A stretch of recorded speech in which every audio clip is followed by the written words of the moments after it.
தேசிய முற்போக்கு திராவிடர் கழகம். இந்த கட்சியில் நல்ல தலைவனுக்கு பஞ்சமா? கிடையவே கிடையாது. தமிழகத்தோட இன்னொரு காமராஜர் மாதிரி வாழ்ந்து மறைஞ்சிருக்கார் கேப்டன் விஜயகாந்த் அவர்கள். எச்ச கையால் காக்கா ஓட்டாதவன், தொண்டர்களை ஏறெடுத்தும் பார்க்காதவன், தொகுதி மக்களுக்கு 10 பைசா கூட தன்னோட சொந்த பணத்துல இருந்து செலவு பண்ணாதவன், ஏன் தன்னை நம்பி வந்தவங்களை வச்சே தான் பொழைச்சி அவங்கள எட்டி மிதிக்கிறவன்னு எத்தனையோ அயோக்கிய பையங்களை கூட தலைவனா தலையில தூக்கி வச்சுக்கிட்டு கொண்டாடுற தொண்டர்களுக்கு மத்தியில தொண்டர்களை தன்னோட உயிருக்கும் மேல நேசிச்ச அருமையான அற்புதமான ஒரு தலைவன் கேப்டன் விஜயகாந்த்.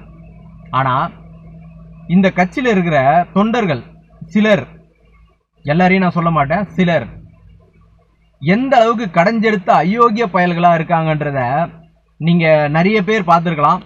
மறுபடியும் நான் சொல்றேன், இந்த கட்சியில இருக்கும்போது இந்த கட்சிக்காக ஒரு சொட்டு வேர்வைய கூட சிந்தாம வெறும் சமூக வலைதளங்கள்ல காலையில ஒரு குட் மார்னிங், நைட்டு ஒரு குட் நைட்டு, அப்பப்போ அதுவும் பெண் தோழிகளுக்கு மட்டும்தான், கட்சியில இருக்கிற பெண் தோழிகளுக்கு மட்டும்தான் இனிய திருமண நாள் வாழ்த்துக்கள் தோழி, இனிய பிறந்த நாள் வாழ்த்துக்கள் தோழி. இந்த கருமத்தை தவிர இந்த தேசிய முற்போக்கு திராவிடர் கழகத்தில் இருக்க சிலர் எதுக்காக தங்களோட சோசியல் மீடியாக்களை பயன்படுத்தியிருக்காங்கன்னு சொல்லுங்க பார்க்கலாம். கேட்டா நாங்க கேப்டன் விசுவாசிகள் இந்த பிராண்டை வச்சுக்கிட்டு ஒரு கூட்டம் விஜய்க்கு ஆதரவா போஸ்ட் போட்டுட்டு இருக்கான், விஜய்க்கு ஆதரவா கமெண்ட் பண்ணிட்டு இருக்கான். நாங்கெல்லாம் கேப்டனோட விசுவாசிகள் அப்படின்னு சொல்லிக்கிட்டு இந்த பக்கம் அதிமுகவோட பாதி பேர் சேர்ந்துட்டான். இன்னொரு கூட்டம் இருக்கானுங்க, கேப்டன் நம்பி நான் வந்தேன், கேப்டன் மறைஞ்சிட்டாரு, இந்த கூட்டணி எனக்கு பிடிக்கல, அதனால என் ஜாதிக்காரன் இங்க நிக்கிறான், அவனுக்காக நான் ஓட்டு போடுறேன், அவனுக்காக நான் ஓட்டு போட்டுட்டேன் அப்படின்னு அலையிற ஒரு கூட்டம். இது நான் ஏதோ வீடியோவுக்காக சொல்றதா நினைக்காதீங்க.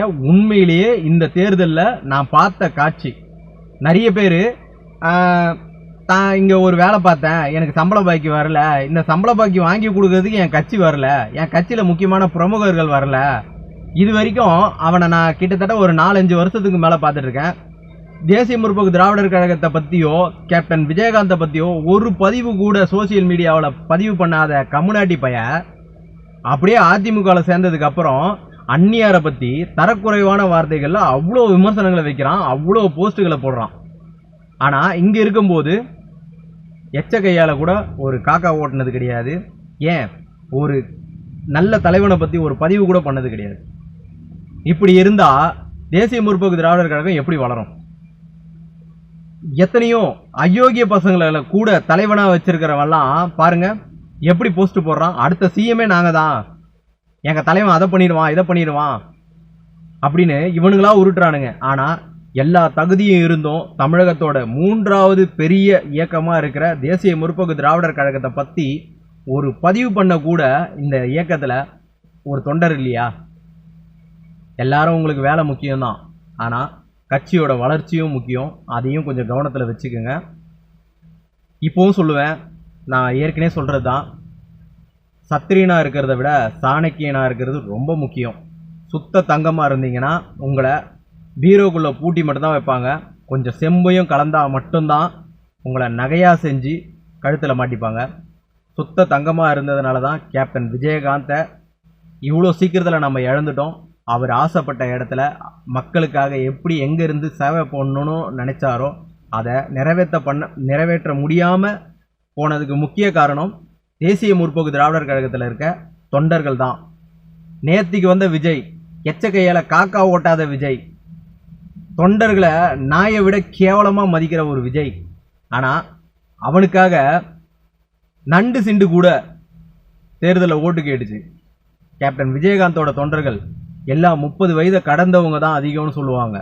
ஏன்னா பொறுப்பான குடும்பஸ்தர்கள், பொறுப்பான நிலையில் இருக்கிறவங்க அப்படின்னு சொல்லுவாங்க.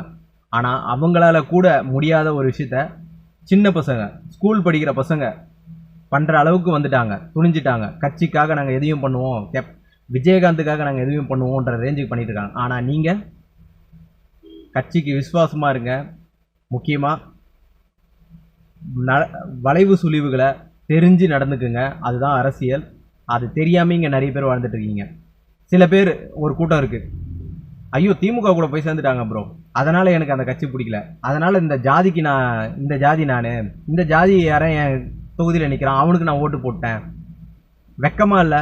தேசிய முற்போக்கு திராவிடர் கழகத்தில் இருந்து அந்த கட்சிக்கே துரோகம் பண்ணுற ஒரு தொண்டர் கூட்டம் இருக்குன்னா அது தேசிய முற்போக்கு திராவிடர் கழகம் தான்.